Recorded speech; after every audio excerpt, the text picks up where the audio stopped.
ஹாய்ங்க. கல்யாணம் ஆகணும்னு சொல்லி கோவில் கோவிலா கூட்டிட்டு போயிட்டுருக்காங்களா?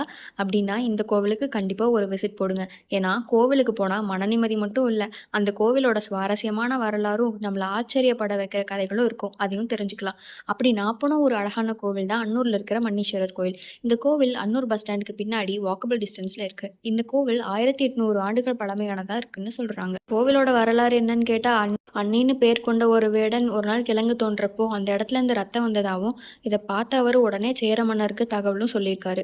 மன்னர் அங்க வந்து பார்க்குறப்போ உண்மையிலேயே ரத்தம் வந்தத கண்டு ஆச்சரியப்பட்டாராம். அன்னைக்கே நைட்டு சேர மன்னரோட கனவுல சிவபெருமான் தோன்றியிருக்காரு. அந்த இடத்துல கோவில் கட்டவும் சொல்லியிருக்காரு. அடுத்த நாள் சேர மன்னரும் அந்த வேடனும் அந்த இடத்துக்கு வந்து மனசார சிவபெருமானிடம் மன்னிப்பு கேட்டிருக்காங்க. சிவபெருமான் அவங்கள மன்னிச்சதுனால சுவாமியோட பேரு மன்னீஸ்வரர்னு சொல்லப்படுது. இந்த கோவிலோட மூலவர் பறவை ரூபத்துல இருக்காருங்க.